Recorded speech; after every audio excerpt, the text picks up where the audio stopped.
እዚ ኣፎት ሚድያ እዩ ጥዕና በልና ዝተፈላለዩ ቦታን ኩነታትን ኮይንኩም ትሕሶናት ካተሉ ክብራትን ክብራንን ላይክ ሼር ሰብስክራይብ ምግባር ስለተካተሉና ምስጋና ንዕዘዙ እዩ ናብ ዋናው ሓበሬታት ሰዓት ከነስተጋግረኩም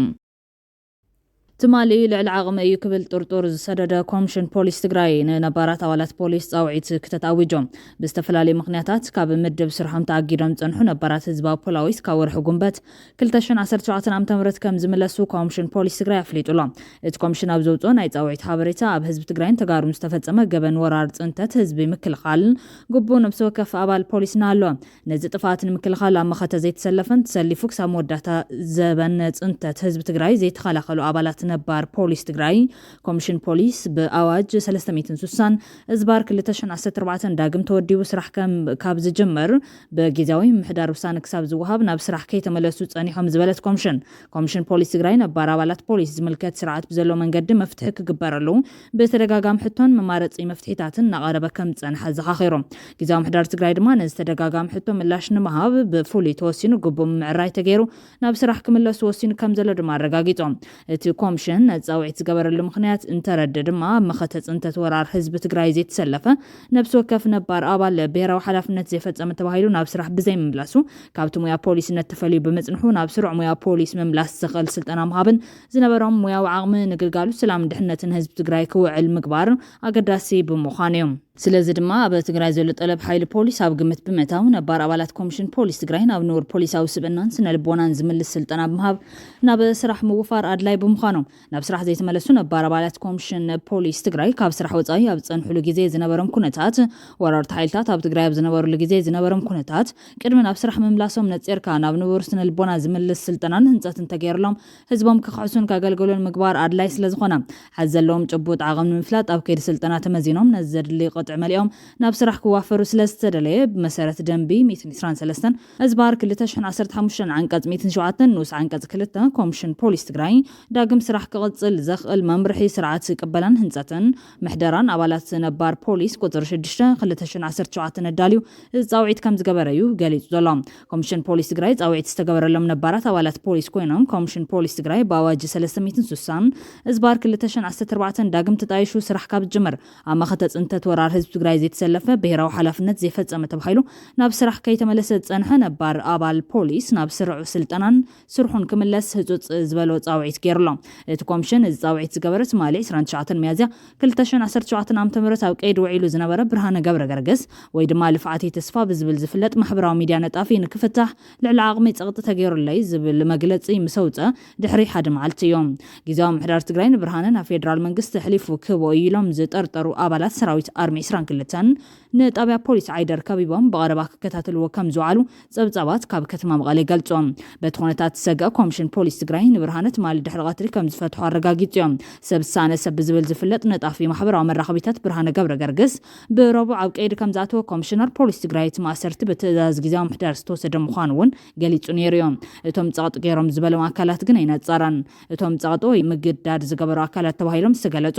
ካብ ፖለቲካ መራሕቲ ወይዘሮ ፈትለወርቂ ገብረ እግዚአብሔር ሓላፊት ቤት ጽሕፈት ህወሓት ካብ ሰራዊት ጀነራል ምግቢ ሃይለ ጀነራል ሃይለ ስላሴ ግርማይ ወድም በይተይ ጀነራል ማሾ በየነ ከም ዝኾኑ ሓቢሮምልና ክብል እዩ የኤምዲ ሚድያ ገሊጹ ዘሎ ጀነራል ታደሰ ወረደ ካብ ትማል ጀሚሩ ካብ ቤት ጽሕፈት ህወሓት ኣይተ ብርሃነ ገብረ ገርግስ ንክፍታሕ ዝቐርበሉ ሕቶታት ሰስራሕና ንግበር ኢሉ መሊሱ ከም ዝነበረ ይሕበር እዩ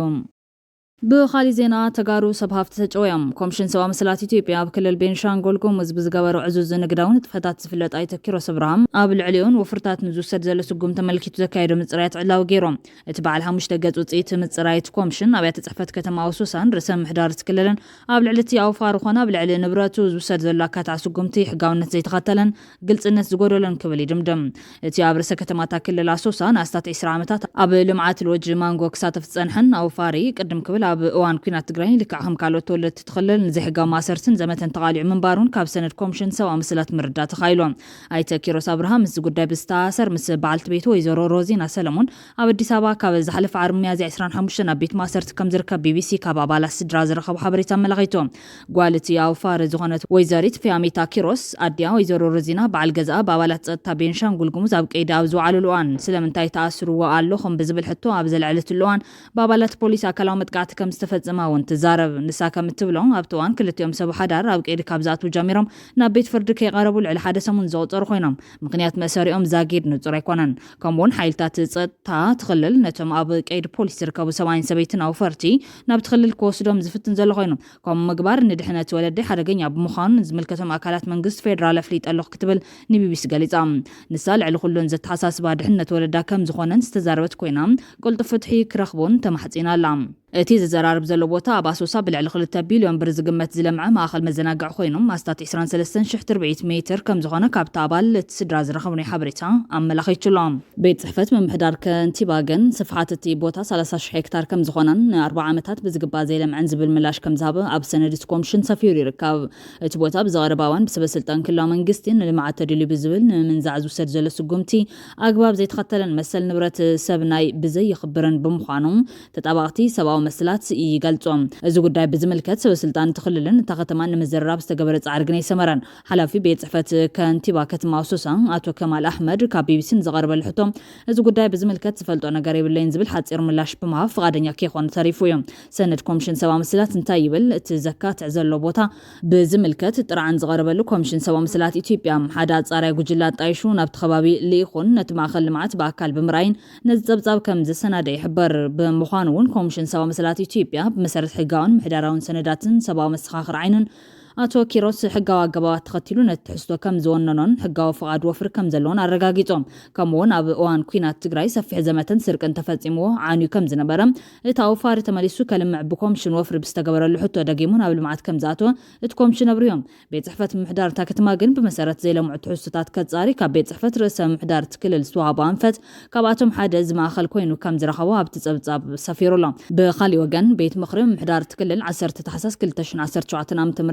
ጽራ ገዛብ ዘካይዱ ኣኼባ ትሕዝቶ ካብታ ኣውፋር ተመንጢሉ ንልምዓት መንግስቲ ኩዕል ከም ዝወሰነ መረዳታታት የመልክቶም ከምኡ ኮይኑ እውን መንግስታዊ ኣካላት ወናን ትካል ኣብ ዘይተሳተፈሉ ብበዝሒ ንብረትን ኣትክልትን ቆጠራ ክካይዱ ምፍታኖም መሰል ተንቀሳቒስካ ምንባርን ምፍራይ ንብረትን ዝጥሕስን ግልጽነት ዝጎደሎን ስጉምቲ ምዃኑ ብምንቃፍ ሰመዝ ክልላዊ መንግስቲ ቁልጡፍ መረምታ ክወስዱ እቲ ኮሚሽን ተሓሳሲቦም ብተወሳኺ ሰነድ እቲ ወናኒ ካብቲ ትሕዝቶ ንምልቃቕ ዝግበር ሓይሊ ዝመልኦ ዝበሎ ማእሰርቲ ደው ክብል ዝሓተተ ኮይኖም እቲ ቦታ ናይ ግድን ልምዓት ተተደሊ ድማ ኣገባብ ብዘለዎ ሕጊ ተኸቲሉን በዓል ዋና ጎቦ ካሕሳን ጊዜን ብዝረኽበሉ መንገዲ ክኸውን ኣስሚሩሎም እቲ ኮሚሽን ኣብ ምፅራዩ ኣብቲ ማእኸል መዘናግዒ ብኣማይት ዝቑፅሩ ዓይነታት ተፈጥራዊ ዕፅዋት ከም ዝተዓቀቡ ዝተመልከተ ኮይኖም እቲ ኣውፋሪ ተፈጥሮ ብምዕቃብ ካብ ዝተፈላለዩ መንግስታውን ዘይመንግስታውን ትካላት ኣፍልጦ ከም ዝረኸበ እውን ኣረጋጊጹ እዮም ኣይተ ኪሮስ ኣብርሃ ቅድሚ ምሳሩ ነቲ ጉዳይ ሕጋዊ ፍታሕ ክረክብን ነቲ ምምንዛዕ ማእኸል መዘናግዒ ደው ከብልን ክንቀሳቐስ ከም ዝጸንሐ ካብ ኣባላት ስድራን ካብ ሰነዳትን ዝተረኽበ ሓበሬታ ኣመላኺቱሎም ናብ ካሊ ሓበሬታ ኣፎት ሚድያ ከነሰጋግረኩም ኣሃዱታት ሓይሊ ባሕሪ ኤርትራን ኣሃዱ ወሃብ ደገፍ ጸጥታን ርግዓትን ገማግም ቀይሕ ባሕሪ ንምሕላው ዓሊሙ ኣብ ፖርት ሱዳን ምንቅስቓሳት የካይዱ ኣሎ ክብል ኣልቫልድ ኒውስ ሓቢሮም ብመሰረት ኣልቫልድ ዝተረኸበ ሓበሬታ ሓይሊ ባሕሪ ኤርትራ ዘመናውያን ናይ ውግእ መራኽቢ ዓጢቑ ኣሃዱ ወሃብ ደገፍ ከበድቲ ኣፅዋራት ኣብ ገማግም ፖርት ሱዳን ምንቅስቓሳት የካይድ ከም ዘሎ ተፈሊጦም ዕላማት ምንቅስቓስ ብቐንዱ ንጉዳይ ግርጭት ሱዳን ተጠቒሞም ንጸጥታን ሰላምን ቀይሕ ባሕሪ ኣብ ሓደጋ ዘእቱ ዘይሕጋዊ ምንቅስቓሳትን ቅርሕንትን ሽበራውያን ባእታታትን ከምኡውን መዝመስቲ ናይ ወፃኢ ሓይልታት ምትእትታዋት ንምግታእ ምዃኑ ክፍለጥ ተኻኢሉሎ ጀነራል ኣልቡርሃን ኣብዚ 2 ዓመታት ኣብ ዝተኻየደ ኩናት ኣብ ጎኒ ሱዳን ደው ንዝበላ ኤርትራ ትርከበን ሃገራት ምምስጋን ይፍለጥ እዮም ድሕሪ ናይ ኣስመራ ዑደቱ ብ12 ሚያዝያ ናብ ቱርክ ዘምርሐ ኣብ ቦምበር ላዕለዋይ ቤት ምኽሪ ሱዳን ጀነራል ኣልቡርሃን ጎና ጎንቲ መድረኽ ዲፕሎማሲ ዝተሰመየ ዋዕላ ናታልያ ምስ ፕረዚደንት ጠይብ ኤርዶጋን ብምርኻብ ኣብ ዝተፈላለዩ ጽላታት ንምትሕግጋዝ ኣብ ዘኽእሎ ተኽእሎታት ዘትዩ ነይሩ ነቲ ብጀነራል ኣልቡርሃን ዝምራሕ ሰራዊት መንግስቲ ሱዳን ከም ትድግፍ ዝነገረላ ቱርኪ ድሮናት ካልእ ተተኳሳ ኣጽዋርን ናብ ሱዳን ከተዋፍር ምጽናሓ እዩ ዝፍለጥ ካርቱም ካብ ዳዕመል ሰሪዕ ሓራ ድሕሪ ምዃና ፈለማ ናብ ስዑድ ዓረብ ድሓር ድማ ናብ ኤርትራ ዑደት ዘካየደ ኣልቡርሃን ሕዚ ድማ ናብ ቱርኪ ምምርሑ ኣብ ዝሓለፈ 2 ዓመታት ኣብ ዝተኻየደ ኩናት ሕድሕድ ኣብ ጎኑ ንዝተሰለፈ ሃገራት ናይ ምስጋን ተበግሶ ከም ዝወሰደ እዩ ዝንገረሉ ኣብ ቦምበር ላዕለዋይ ቤት ምኽሪ ሱዳን ጀነራል ዓብደልፋታሕ ኣልቡርሃን ከተማ ካርቱም ካብ ሓይልታት ዳዕመል ሰሪዕ ሙሉ ብምሉእ ሓራ ድሕሪ ምዃና 28 መጋቢት ናብ سعود عرب ብምብራህ ምስ ወራስ ዓራት ንግስነት سعود عرب محمد بن سلمان ተራኺቡ ኣብ ዝተፈላለየ ናይ ምትሕግጋዝ መደባት ከም ዘተይዝካር ድሕሪ 2 ቀን ናይ سعود عرب ዑደቱ ብሐሙስ 10 ሚያዝያ ናብ ኣስመራ ዝኣተወ ጀነራል አልቡርሃን ምስ ፕረዚደንት ኢሳያስ ኣብ ወታደራውያን ጸጥታውን ጉዳያት ሱዳን ተማያይጡ እዮም ኤርትራን سعود عربን ነቲ ብጀነራል አልቡርሃን ዝምራሕ ሰራዊት ክድግፋን ከለዋ ሕብራት ኢማራት ዓረብ ድማ በአንጻሩ ነቲ ብጀነራል ሐምዳን ደጋሎ ዝምራሕ ዳዕመል ሰሪዕ ወይ ድማ ፈጣን ሓይልታት ከም ትድግፍ ይግለጽ እዮም ኤርትራ ምብራቅ ሱዳን ካብ ዝርከቡ ብውሕዱ 4 ጉጅለታት ዝተዋጽኡ ኣባላት ሰራዊትን ሚሊሻታትን ብምስልጣን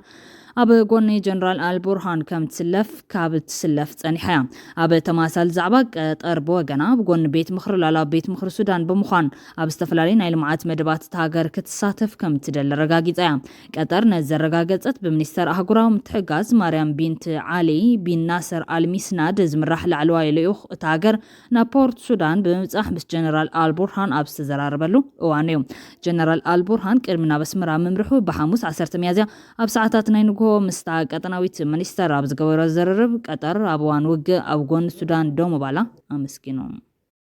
ፕሬዚደንት ሩሲያ ቭላድሚር ፑቲን ሃገሮም ስርዓት አልቦነት ምቅላሳ ክትቀጽል ያክብሉ ገሊጾም ሩሲያ ኣብ ካልእ ኩናት ዓለም ወራሪ ሓይሊ ናዚ ጀርመን ብምካት ዝሰዕረትሉ መበል 80 ዓመት በዓል ዓወት ኣብ ርእሰ ከተማ ሞስኮ ብዝተፈላለዩ ምድላዋት ተኸብረላ ተካይደላ መዓልቲ ዓወት ኣብ ኣደባባያት ሞስኮ ብዝተፈላለዩ ወታደራዊ ስነ ስርዓት ከምኡውን ሰማዕታት ብምዝካር እናተኸበረ እንትኾን ኣብቲ በዓል አርሽኒክን አርኤስ 28 ኣህጉራት ኣቋራፂ ሚሳኤላትን ካልኦትን ዘመናዊ ዕጥቅታትን ንምርኢት ቀሪቦም ብተወሳኺ ኤር ስፔስ ሩሲያ ታንኪ ዘመናዊ ተሽከርከርትን ካልኦት ወታደራዊ ክፍልታት ንምርኢት ተቐሪቦም ኣብ ሞስኮ ሬድ ስኩዌር ዝተኻየደ ስነ ስርዓት እቶም ፕሬዚደንት ኣብ ዘስምዕዎ መደረ ሃገሮም ሩሲያ ዝጸልም ምቅላሳ ክትቅጽል ኢሎም ኣብ እዋን ካልኣይ ኩናት ዓለም ብዙሓት ሃያላት ሃገራት ግዝኣቶም ብምሕላፍ በደላት ይፍጽሙ ከም ዝነበሩ ኣዘኻኺሮም ዝገፍዒ ኣብ እዋን ዝነበረ ሓይሊ ሶቪየት ሕብረት ምምላስ ምኽኣሉ ተዛሪቦም ኣብ ሩሲያ መበል 80 ዓመት መዓልቲ ዓወት መዘከርታ ፕሬዚደንት ታዬ አጽቀሥላሴ ሓዊሱ ልዕሊ 20 መራሕቲ ሃገራት ተረኺቦም يوم كبراتن كبرانن كاب افوت ميديا استدالوت حستو الساعة تقريبا زازمنا لايك شير سبسكرايب مقوار بيت سب افوت كونو سناي جزن منام